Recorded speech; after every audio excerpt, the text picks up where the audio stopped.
everything happening now involving the release of the 20 living remaining hostages from Gaza, as well as the release of terrorist prisoners into Gaza, and what's being called the official end of this war, one of multiple wars in the world, it's all taking place against a backdrop of profound media failure.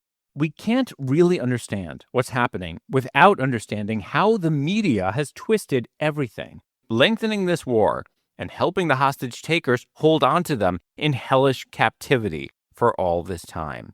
It's not just about this one war. All of the tactics that led to October 7th are being adopted by other groups around the world that are trying to do the same things. Without the media helping people understand the truth, the world will not act or prepare. Today, how the media usually presents people being held in captivity and then reaching freedom. There's a template the media uses, but has run far away from throughout this war. It's a major shift involving false equivalence and downplaying important stories and ignoring some heroics. It also explains why virtually no one in the media is asking a crucial question right now that has global ramifications. It's one that affects how the United States, European countries, and other countries deal with terrorists in the future. Did we just end an era? And if so, what does that mean for the safety of all of us? I'll explain. Also today, new crazy lies from the New York Times and CNN. Even by their standards, these are surprising and nonsensical. Plus, your awesome feedback on recent episodes involving political violence from the left and the right, and a horrible killing in North Carolina that took on political tones. And I answer a question from a listener in Europe. I have a go-to resource for him and you. All that and more coming up today on They Stand Corrected.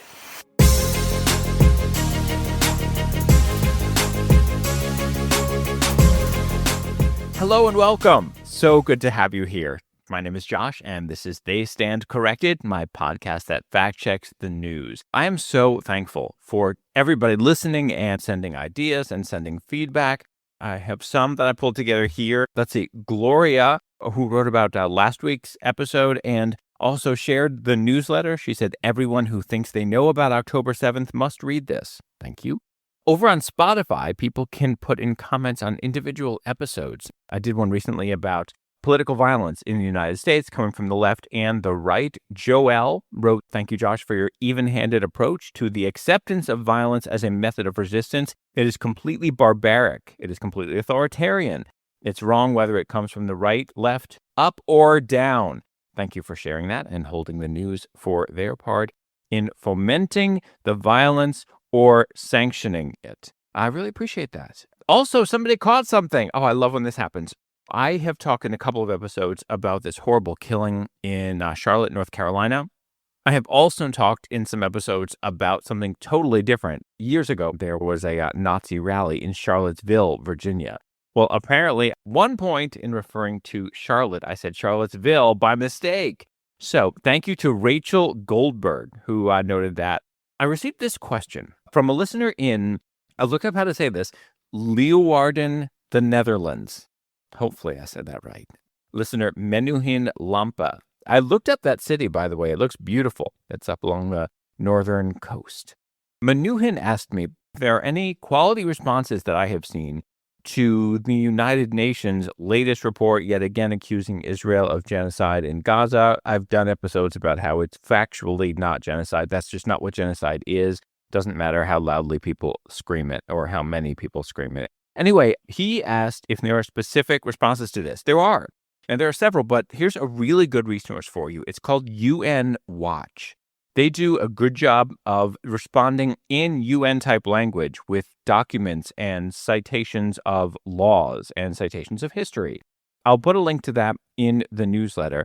Another thing I like about UN Watch is that they speak at the UN after the recent report that he's referring to when the UN Human Rights Council was sitting around doing what it usually does, which is condemning Israel. Natasha Hausdorff, a British barrister and international lawyer, spoke to the Human Rights Council. She, like others, had the opportunity to do brief remarks, and she spoke on behalf of UN Watch. Here's part of what she said. This council has become the world's most prolific disinformation laundering facility because when so-called human rights organizations openly publish Hamas propaganda, they depend on this council, its commissions, its rapporteurs, to repeat those lies. They depend on that disinformation being parroted by the UN General Assembly, the ICC, the ICJ. And once that cycle of fraud is complete, those NGOs that fabricated the lies point to the UN's endorsement as proof of their veracity. I'll also include her full comments in the newsletter. You, of course, will not see or hear about that in the major media. You'll only hear what the UN said, as though something coming from the United Nations automatically has authority. People should not trust medical advice from a team of people who don't know anything about medicine, right?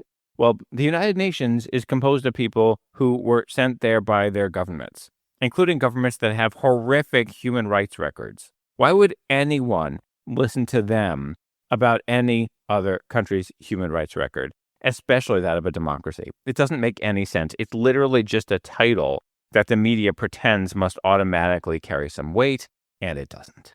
As I record this, people in Israel and people around the world who understand the truth about October 7th and the war since are celebrating the return of the living hostages from hellish captivity.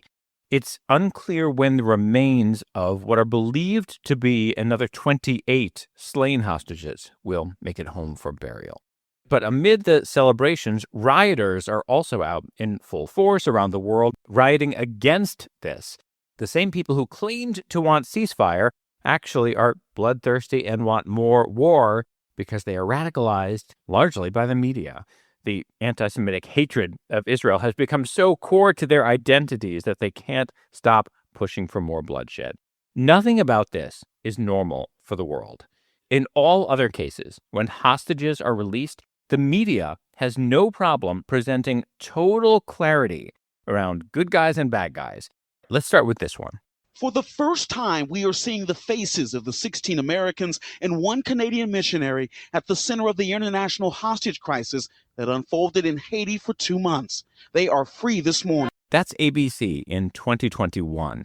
Note that they called it a hostage crisis. That is an accurate term, and it's one that the media has all too rarely been willing to use for people kidnapped from Gaza over the past 2 years.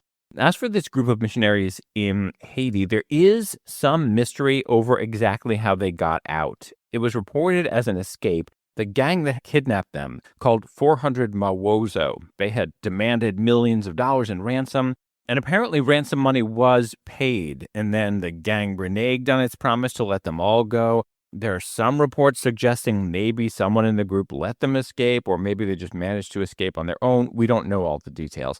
But here is more from that ABC report at the time. The first voice you'll hear is someone with the missionaries group talking about what these people told him. One of the hostages said, and I quote, 2 hours were through fierce brambles. We were in gang territory the whole hike. They eventually found someone who helped them make a phone call for help. They were finally free. And then the anchor added this. I'm just glad they made it out safely, Marcus. Thank you. No question who the victims and villains are. There's no language in there about the plight or desperation of Haitians and how that could have led to this. Nothing to try to make you feel sorry for the people who took them hostage. And good, there shouldn't be. There are also hostage rescue efforts by militaries. Those are extremely difficult and very risky. There was a failed effort, for example, to save American citizen Luke Summers, a photojournalist in Yemen in 2014. Here's a report on that, actually ABC again. Summers' hostage plight became public today after Al-Qaeda posted this video threatening to kill him 3 days from now. I'm looking for any help that can get me out of this situation. I'm certain that my life is in danger. U.S. officials say Summers was moved just 2 days before the November 25th rescue mission in a remote area of Yemen, led by Navy SEAL Team 6. A number of other hostages being held by Al-Qaeda in a mountain cave were freed. This is one of the hardest military operations you can do. Al-Qaeda ended up killing him and Pierre Corky, a South African hostage. The hostages you heard mentioned in there who were freed, they were freed by U.S. and Yemeni special forces, apparently, and they were hostages from Yemen, Saudi Arabia, and Ethiopia. The media never downplayed the evils of al-Qaeda taking hostages and holding hostages. In this report there, they felt no need to mention U.S. bombings in Yemen and how many people, including civilians, were killed in those bombings. In the past, I've talked about the drama triangle and what a profound impact that has on how people understand news stories all over the world. There was an expert who joined me about that in an episode on mimetic warfare. So note that what you're getting here are stories of victims, villains, and heroes, in some cases attempted heroes who couldn't quite achieve what they wanted to. There is a great report from the Rand Corporation by Brian Michael Jenkins. He was a captain in the Green Beret. He served in special forces. He explains that rescue missions are often acts of desperation. He wrote, quote, "More than any other terrorist tactic, a hostage situation arouses powerful emotions, which in turn create crises for governments. Jihadist kidnappers exploit this with pitiful videotaped appeals from their hostages and brutal on-camera beheadings. These also serve as recruiting posters for the terrorist groups, fulfilling the vengeance fantasies of supporters abroad, inviting them to participate and stimulating them to action. For those holding multiple hostages, slaughtering some is also a way of increasing bargaining leverage."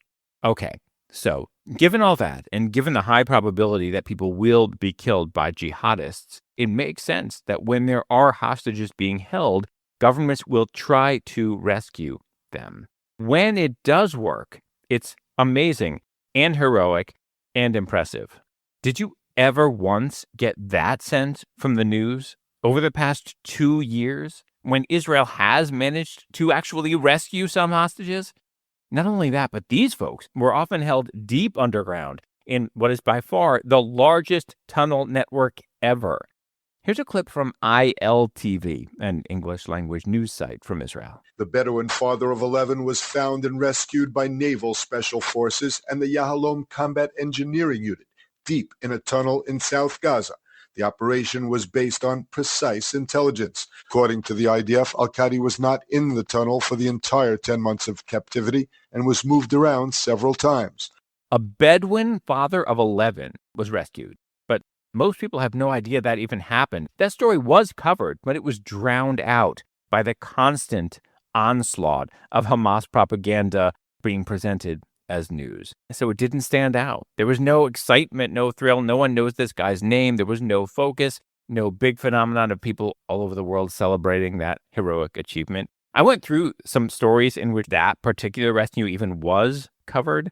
And even within those stories, they quickly went to Gaza health officials claim so-and-so many hundred people have been killed in the past number of days without telling you that's from Hamas. The media is not willing to present any story keeping consistency with the drama triangle. Big mainstream news organizations won't give you stories in which Israeli human beings are the victims and heroes, but not villains. As a result, for 2 years, you have not had the global media using its power to influence people's understanding of the news to get them to understand that these hostages are victims in need of heroes to rescue them. Every time Israel has managed to get some hostages released, it has had to give up terrorists, people who are proud of their acts of terrorism and say they will carry out more. Those are the people that Gaza, that Hamas, backed by Iran, demands be released. And the media has created false equivalence between those terrorists and the hostages. And this happens all the time. This group called Honest Reporting pulled up a couple examples. There was the BBC saying that there were concerns over the appearance of hostages on both sides when some were released. There are no hostages on the Israeli side. There are prisoners. There's another example in which The Guardian tried to get stealthy. They said both sides were giving up, quote, gaunt captives. Unreal. The media does not call people charged with terrorism offenses being held in democratic nations captives. But in this case, it was convenient to help the media draw equivalence between these two things. it will not follow the same drama triangle it usually does. If the global media had acted with the same moral clarity it does with hostage crises around the world, more people around the world would have been demanding the release of these hostages all along. You know who probably sees the most clearly how twisted this has been? The families of the hostages themselves. Coming up, you'll hear from the mother of a young man taken on October 7th.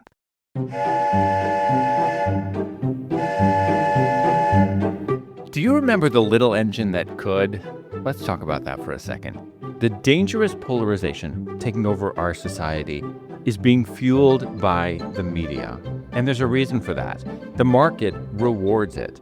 These days, if you join a big lie of the right or the left, it's like you are put on a bullet train that speeds to numeric success.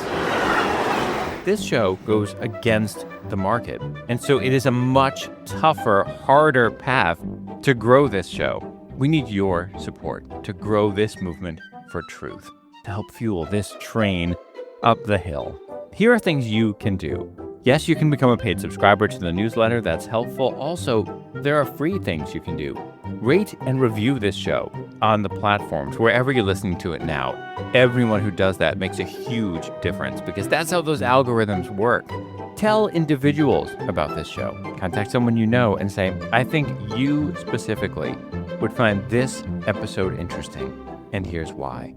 You can also sponsor episodes and tell sponsors about the episodes. You can find out all this information in the show notes and at my website, joshlevs.com. Let's root for truth so our society can come together. And let's prove to the market that you don't have to join a big lie to succeed. With your help, we can get there. Thank you.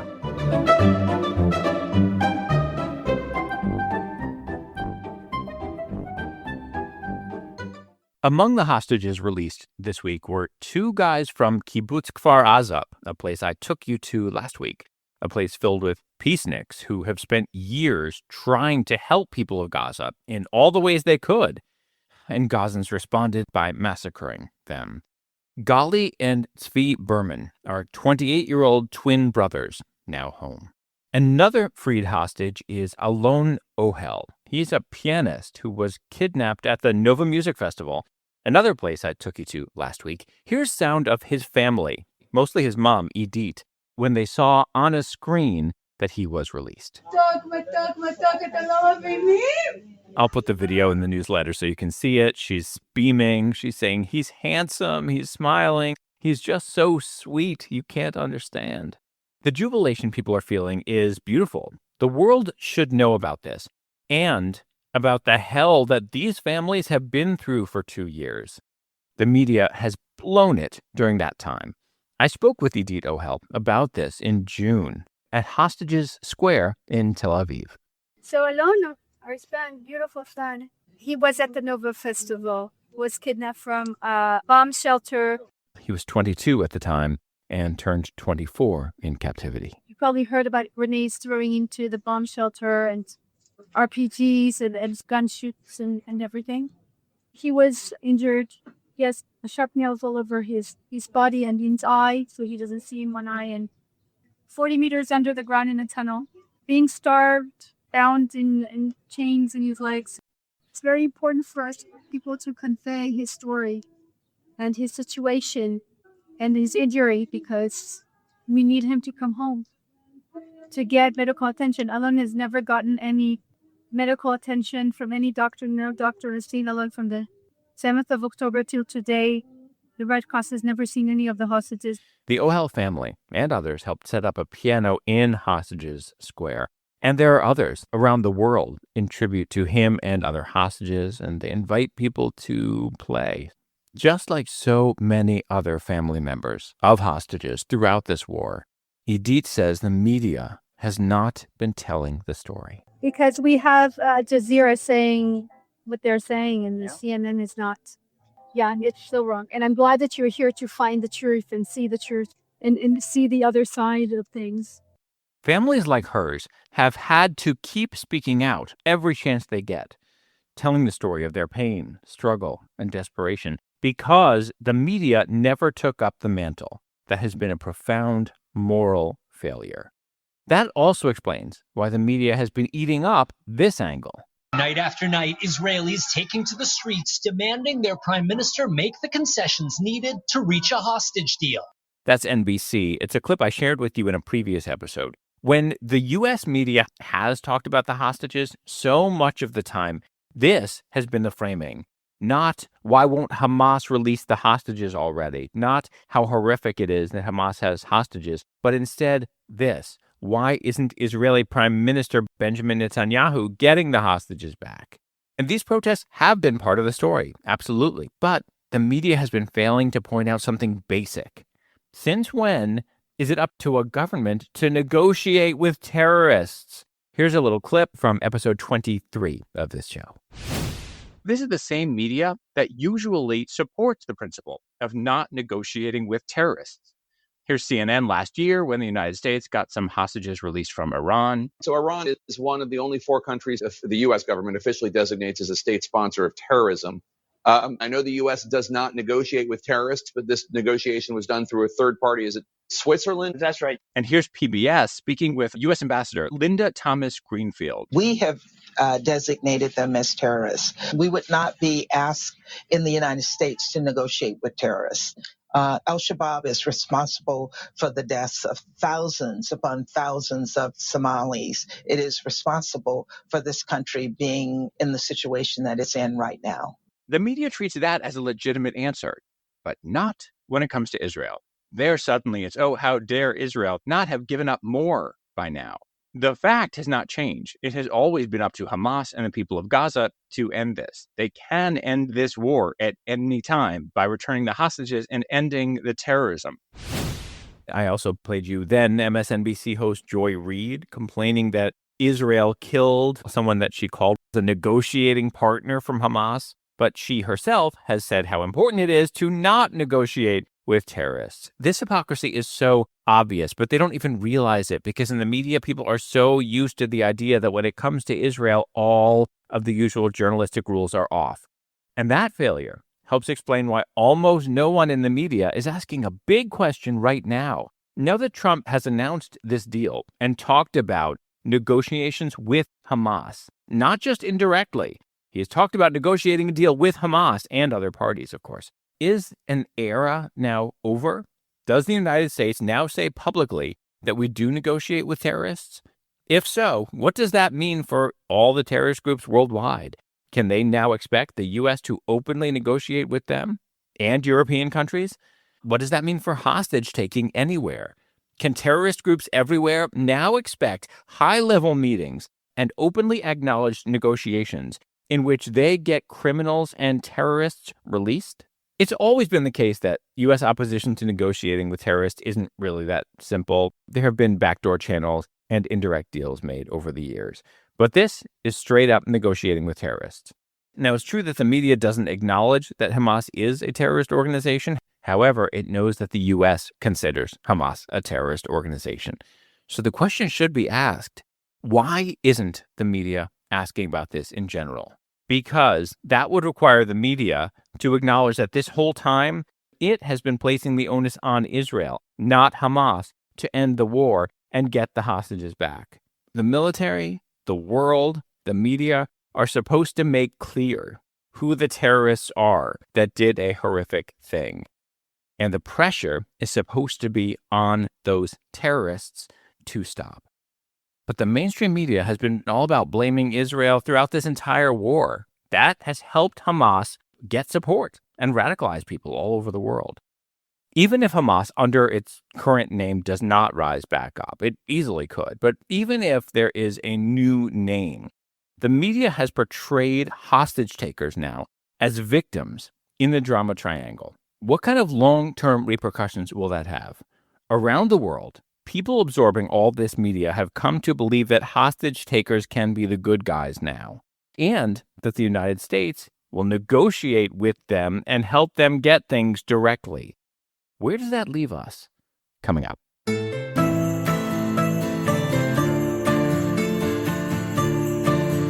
a lot of people want to know what they can do to help. There is a group of heroes from all backgrounds, religions, etc., who saved lives on October 7th and continue to work together to save lives every day. And all they're asking of you is to sign up to get their updates so you know about them. They have partnered with me for a limited time. If you go to the show notes or the newsletter, you will see the link to use. Click that link, sign up, and in addition to learning about these heroes, men and women, Jewish, Arab, Christian, Muslim, Baha'i, everything, you will simultaneously be helping this show. Also, share the link with everyone you've ever met. Let's celebrate heroes and see these positive stories together. As the hostages were being released, the media wasted no time with false narratives. Here are a couple examples. One from the New York Times surprised even me. They quote the alleged death toll from Gaza without saying it came from Hamas, of course. That's normal for them. But then the New York Times wrote that Israelis have not disputed that figure. Huh?